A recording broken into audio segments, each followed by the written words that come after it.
In their first meeting, he asks to touch her skin, to touch or to feel. He asks her to climb a ladder so that he may see her leg. Later, he would have set sail across the ocean 4 years earlier, and the matchmaker would not have called her name. Think of the particular light cast across her skin as she lifts her sleeve for him, as she ascends the ladder, perhaps gathering the hem of her dress in one hand. This light will take her from her country. She will have 7 children in California. When she receives word of her mother's death, she will climb on the roof and let down her hair. Her hair was a kind of ladder, thin and smooth. You would never find it. We look upon the ocean so easily from this distance. She lifted her sleeve. She climbed the ladder of her hair every morning.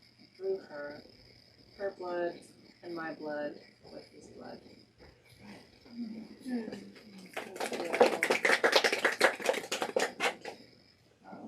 The Movable Acts just came out a month ago from Grey Wolf Press, and I wanted to read some praise from Brandon Shimoda. Among the many things Erin Marie Lynch's poetry is teaching me are that the ancestors are walking in circles inside us. Transgenerational trauma often resembles the performance of seeking a form in which to reenact our beloved's dead, and that the greatest loss, i.e. theft, is that of the future. It is poetry as a process of recovery bodily and an unending yet generative sorrow. Erin Marie Lynch is a PhD 2023 NEA Creative Writing Fellow. Her work appears in Gulf Coast, Diagram, Best New Poets, and elsewhere. Book, was this poem? And I loved that poem you just read. It really moved me. I was tearing up. It was really beautiful, and yeah, just thinking about the work of and a lot of different kinds of disenfranchisements, for many different people groups in the U.S. So, of all the chiefs of the Oyate, the arc of his nose, his broad upper lip, all dissolve into ink dots. Asset number 645095001. Each dot a droplet. Each dot void. That's what we do. You have a copy of a photo of someone else's copy of the photo,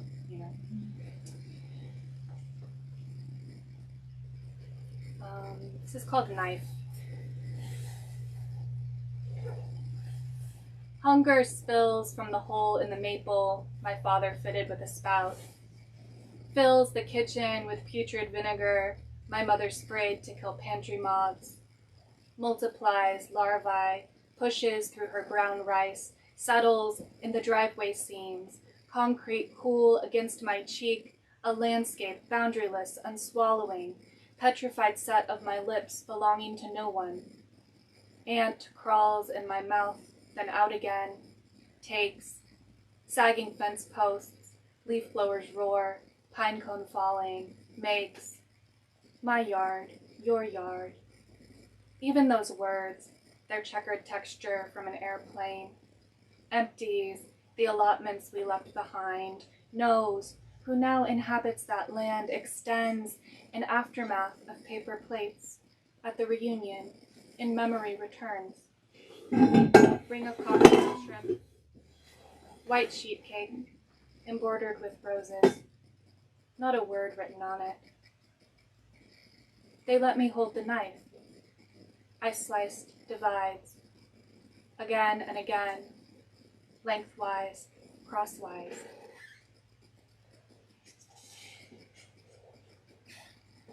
I had an uncle that would always bring to the family reunions these cakes that were supposed to say something, but they didn't say anything. So, it should say happy birthday on it, but it was just plain.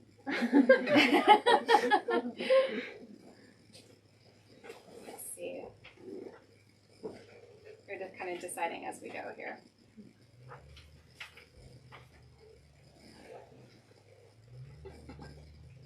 I'll read this one. A couple of years ago, I had a friend who was a designer at a museum in Seattle, where I was living at the time. And the museum was called the Flying Heritage and Combat Armor Museum. And the exhibit that she designed was entitled, Why War?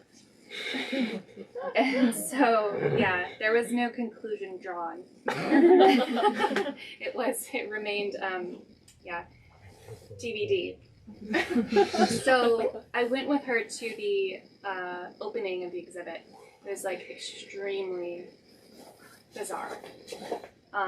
It was like war machines, and then there's like little placards that are kind of like, should this have... So this poem is about that night, but I think about it a lot, actually. Opening night at the Flying Heritage and Combat Armor Museum. Everything is disarmed.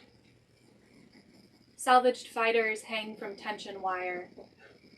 Cocktail napkin, champagne, hors d'oeuvres on silver trays. Replica bomb roped by red velvet. Please do not touch. My right hand used to measure my left wrist, bulges with batting, meant to be filled with TNT and thrown into trenches, but never deployed. Dearth, almost death, a flat tone, as if nothing mattered. The rat be filled, emptied, filled again, ripped, split, sewn, thrown, like a metaphor of violence. Almost violence. Can you guys hear okay, by the way? Okay. Nice. Okay, I'll read a couple more. Any requests? Kevin? Okay. It's like, Sure. it's like you can make the decision for me. Let's see. I love them all. I'll do 2 or 3 more, maybe? This poem is called Statement of Purpose. I speak one language. I want another English degree. Since childhood, I haven't settled anywhere due to poetry, in pursuit of unread books unpacked again, stacked in corners, furniture left on a curb in the rain. When Grandpa was young, he says, his father sold the regalia so Esther could attend secretary school. They lived in South Dakota. Dakota, we call ourselves. South, positioning one state below paragraph. It interests me where things end up. Glass cased. To step into his house, Dakota laying along, squeezes my hands, asks where I'm moving, never why. To have lived through so many omissions. To be a sleeve, no arms inside. Yet I've worked hard for a 4.0 in concrete detail, e.g., he stands in suspenders and pilled polyester gray pants, eyes spotted with dark pools I peer into and through to. Did you like that? Did I please you? Do my concerns reveal a clear thematic line? And what do you think of my future? Is it bright? Brain bright like lip smart or white bright proliferating sun, ray here, ray there, jagged flare outside the glass case, inside of which I'm squinting, spores coating the surface of my tongue, and in the hollow of my mouth, I finally...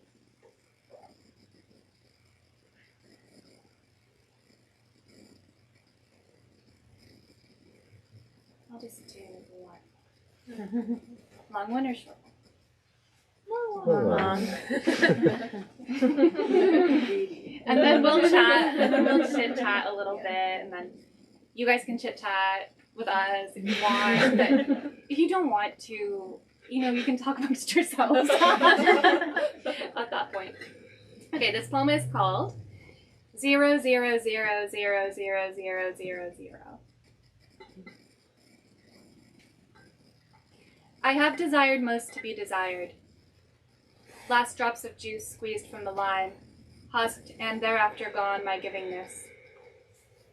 Oh, handsome men, I'm sick of them. The new girlfriends look like me, or I look like the old girlfriends. Their fathers sell the missiles their grandfathers designed. Drunk on their wine, I slept warm in their past. Now I'm brought to consideration of trust funds. Not at all a proper subject for the lyric, my teacher said. That happened. Not at all a proper subject for the lyric. And resulting politeness concerning origins. Debt, like a lyric situation, constrains, until having been exited, it once again becomes elusive. Most some money without trying, more cushion than my mother's rage, her joy a silent deep-sea creature, monstrous with its almost human face. You lifted delicate furls and transfers now. My country climbs an upward line of militarized spending. Last week, depositing a $25 check for a poem from a state university, I moved again from object to subjection, reciting my ATM code with my index by heart. From blood comes money from blood, and you put your arms around me in your parents' summer home, and out French doors I saw blue water. My country makes up zeros every day. Still it all and them I wanted. They take me past the moment of complicity, this warm pool of admission. There must be some form of doing, some form of having done, even privately. I want to have done something. Unthinkable to think outside myself, for 20 years, the nuclear launch code at U.S. weapons 000. Yep. My country, pervaded by an inarticulable lyric pressure. Small desire, small has it kept me. I shudder like a bad transmission. My country occurs daily, both with and without my permission. The ease with which I typed that code. A missile also is a situation, illusory, to every eye outside it. The lyrics constrained speaker's small desire. The ease, the speed, 1 second, less, $25, blue water. On the other side of self-recognition lies a secret undulating form that has followed me for generations. Hereafter, I desire to become by heart, by heart, by heart. I'll stop there.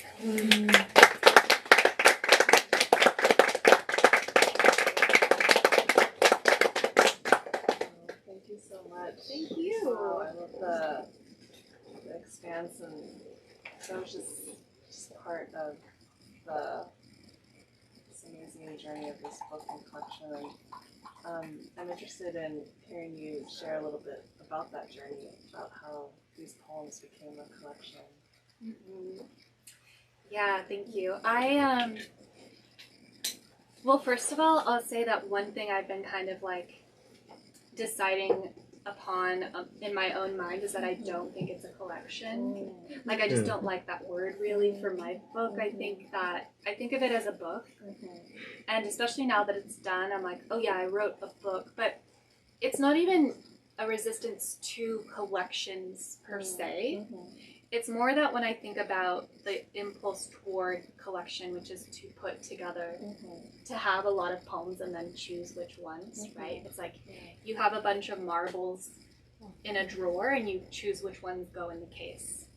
And that's sort of the like traditional MFA way of doing it. It's like you wrote 60 poems, now you're kind of one thing that I'm in my mind. Yeah.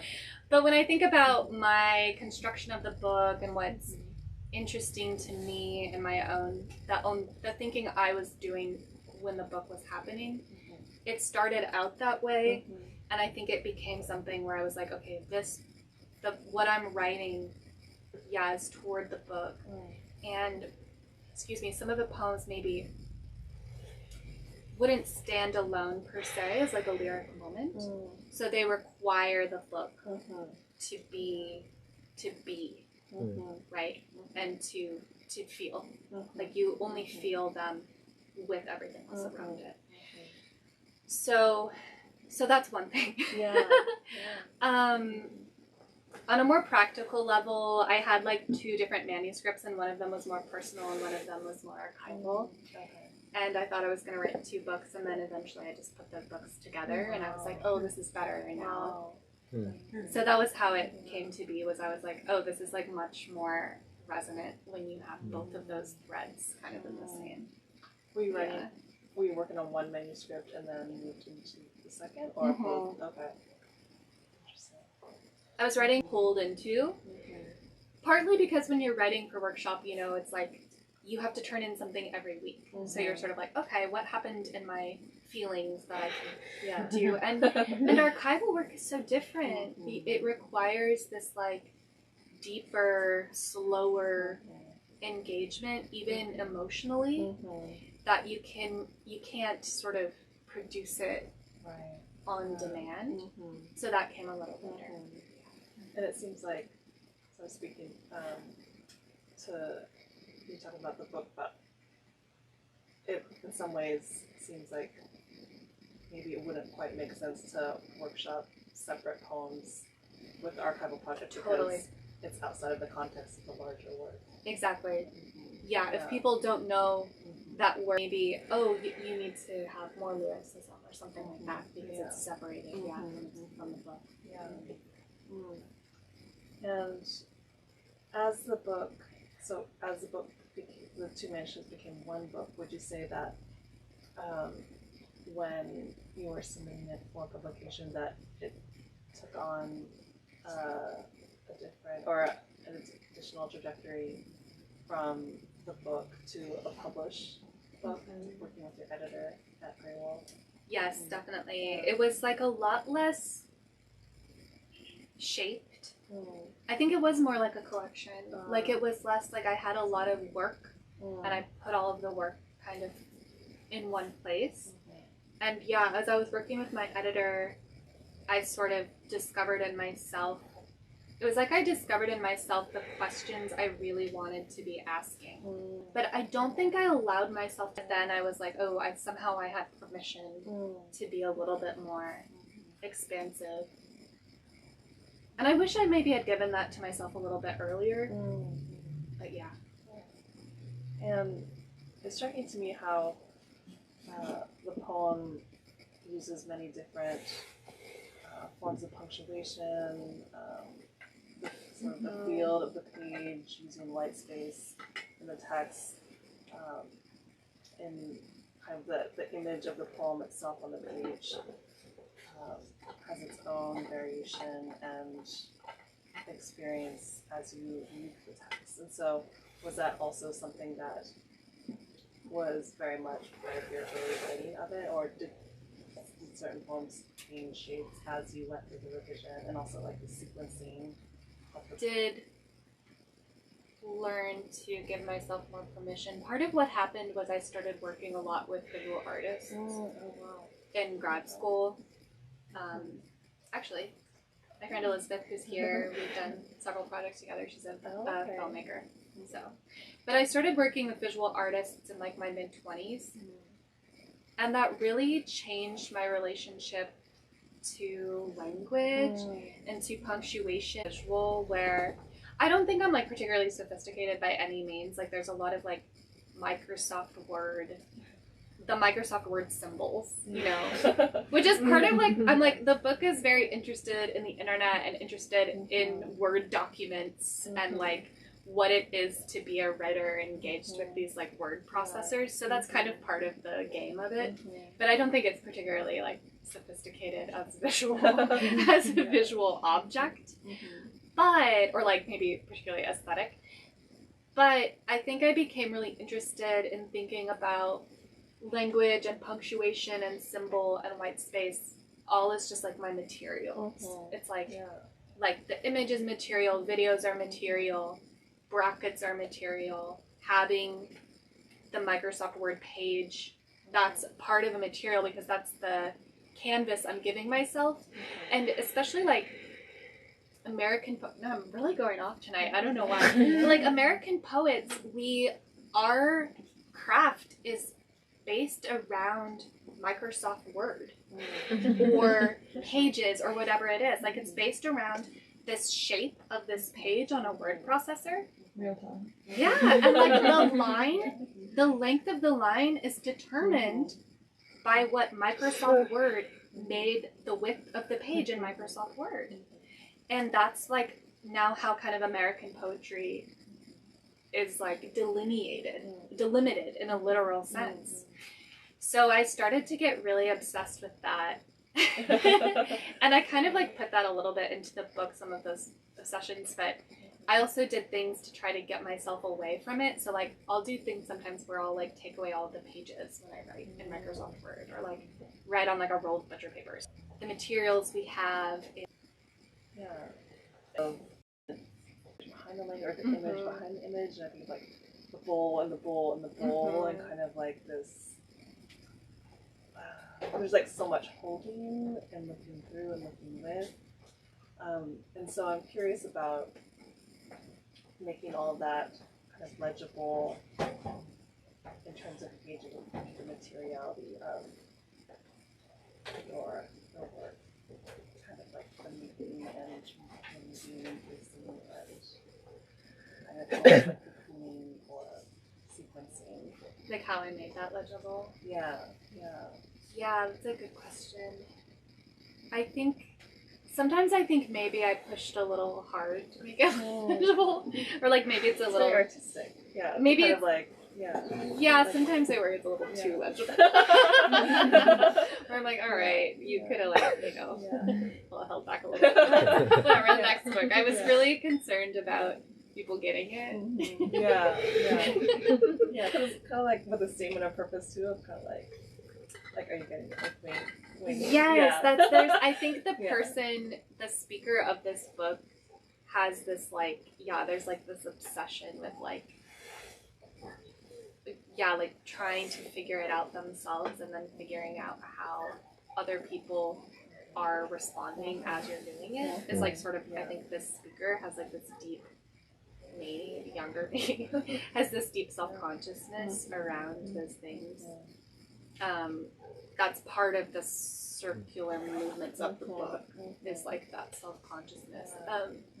And I think part of that, it extends to, like I was saying, like even this like self-awareness around like the materiality of the making.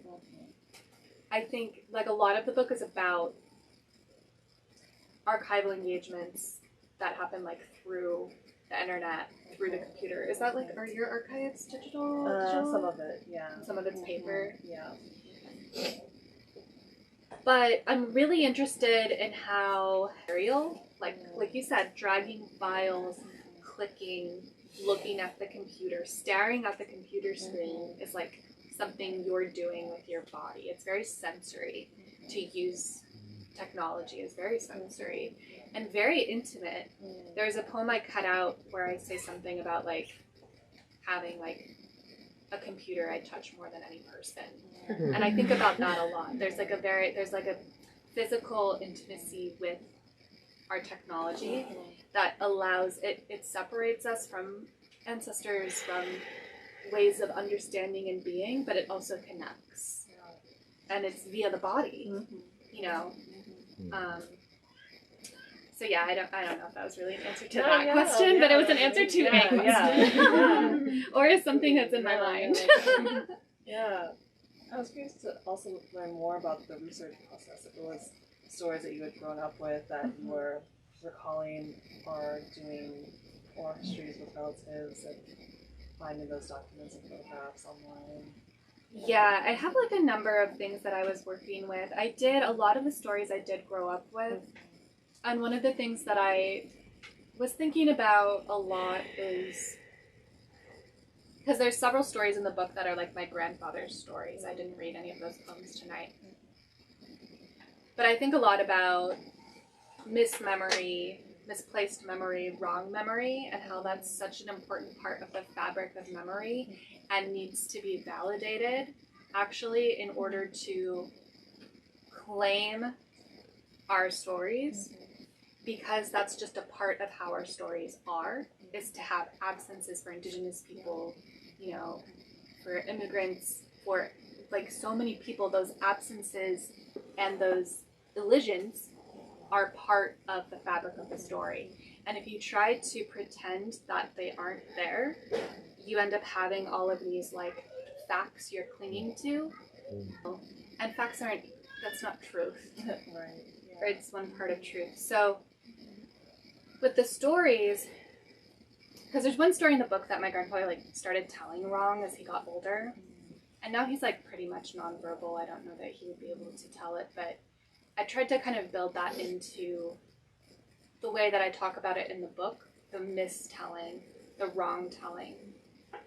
Because I think that, yeah, like that's essential to oral narratives, oral traditions, and like for Indigenous people. It's also a way of kind of honoring, I think the way of honoring him and honoring the elders is to allow them to tell the story the way they're telling it, even if it's wrong.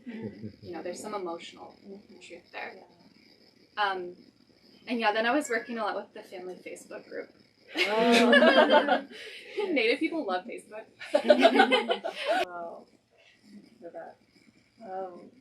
Let's see. And then I know it's early since the book just came out, but I know that you've been traveling and having a lot of events and conversations. So I was interested in sort of how the book journey has been so far and what you wish and hope for as you bring this book to many different audiences.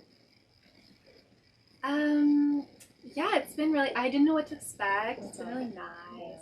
I've traveled a lot of different cities and it's been, I mean, 10, not many, but it's been really cool to, yeah, meet somebody new at every event.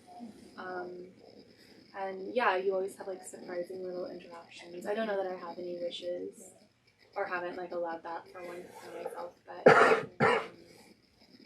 it's been a sweet little journey, and this is the best part. Yeah. So how long has the book been in your making?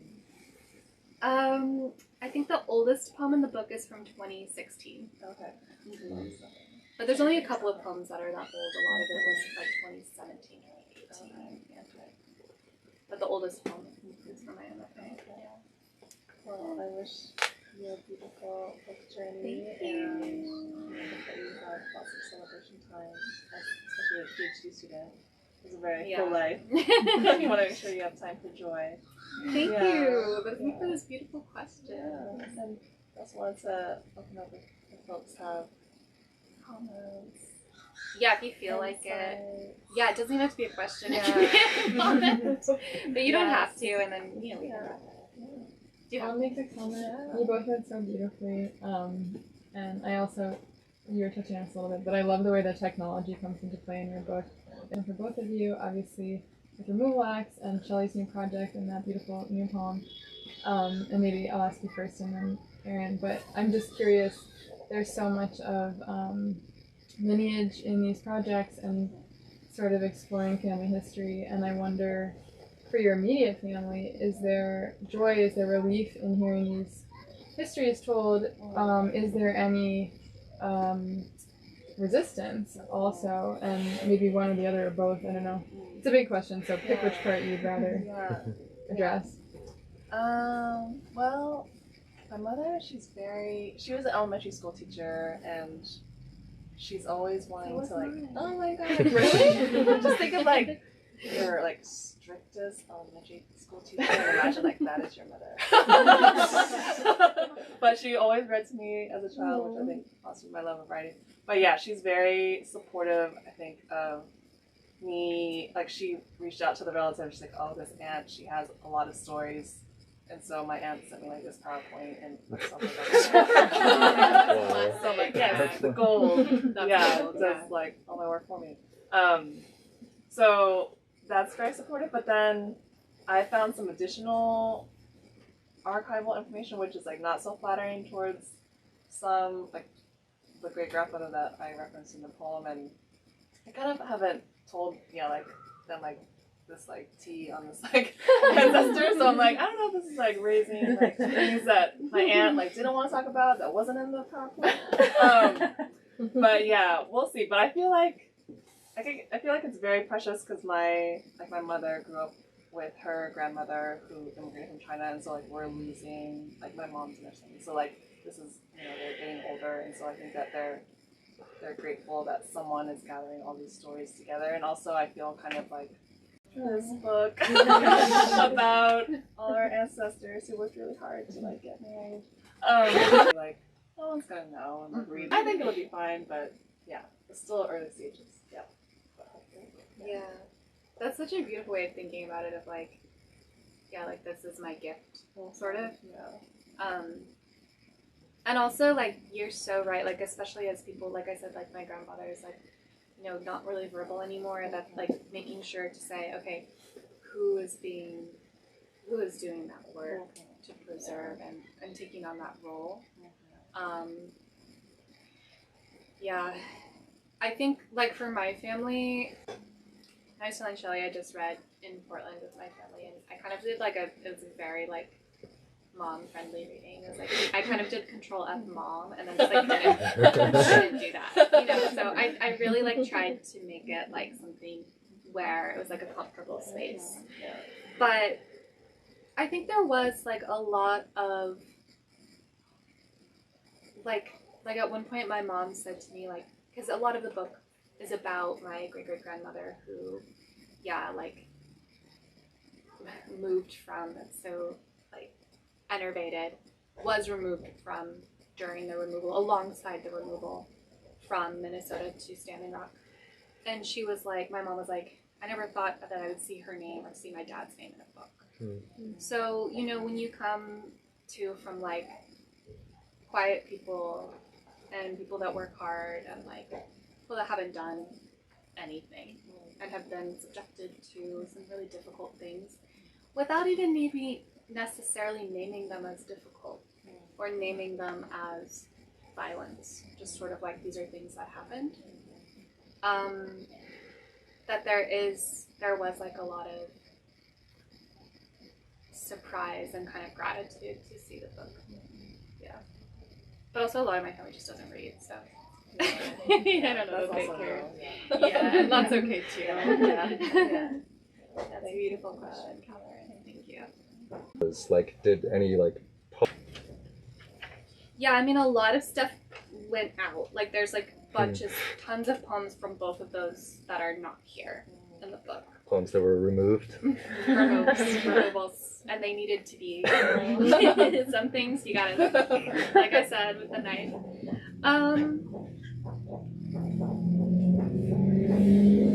Yeah, I can't think of a specific example, but I'm kind of like, with lines, I'm very like, I think, again, it's like thinking of things as material, that things get moved around a lot. So I think there was actually probably a lot of crossover, although I couldn't give you an example. I did try, once I put the two books together, I tried to mingle them. Like, I was like, okay, like, in the poems that are about me, I'm gonna put in some of this other stuff. So I did smush things together.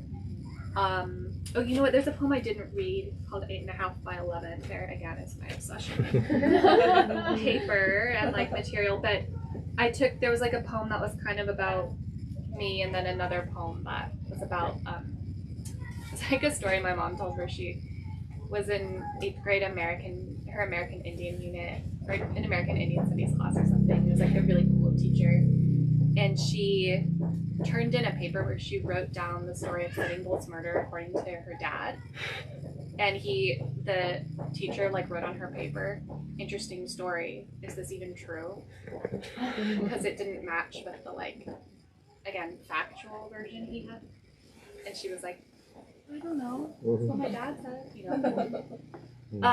But I smushed those two poems together, and I did try to do a lot of intermingling once I put the manuscripts in the same Word document to see, and it yielded some really like, it allowed me to move differently. Like it let me leap between things differently. Yeah. So I did do that a lot. Sometimes in the space of individual poems and sometimes by putting poems next to each other differently. Yeah. So you can move back and forth. Yeah. It's a nice question. Thank you. And a kind of light follow-up question to it is poems. I think my new work is really different. It's very close to the chest right now, but I feel, which is so, that's a classic post-first book where you're like, I don't want to do this anymore. This thing I'm not doing. I feel like there's a certain, the intelligence of this book has a certain point, not point to the poems, but a pointedness. Like there's not even a narrowness, because I do think it jumps around, but there's like it's the archive fever. There's this like obsession of like going back and back and back to the same thing and really worrying at it. And I feel this like, now I feel it's the way that's impacted me now is by wanting to be doing something totally different, which is like let things be looser. Because there's also a lot of formal obsessions in the book and I don't feel that right now. I don't feel that's like, again, I think a part of this consciousness of this person looking for a way to hold herself and her family. Being like, how can I hold that? And what form will hold that? It's like the Brandon Shimoda, like, what did he say? A performance of seeking a form and to reenact our beloved dead's undying. It's better than I can say it. But now I don't want to do that anymore. I'm like, I don't know, there is no form. That's kind of how I feel now. So I think it pushes you into a totally new space. Finishing the first one. Yeah. You're like, no, bitch. Oh, okay. We'll wrap it up there. Great, well, thank you. I think I want to make sure. I think I'll sign books if you want, right? And Shelley also has her incredible National Book Award long-listed book. And she'll sign books too, if you guys want. But no pressure. Yeah, no pressure. There's some wine back there. I was just drinking the San Pellegrino. Highly recommend. Yeah. And thank you all for being here. This was so special and intimate and lovely. Thank you all.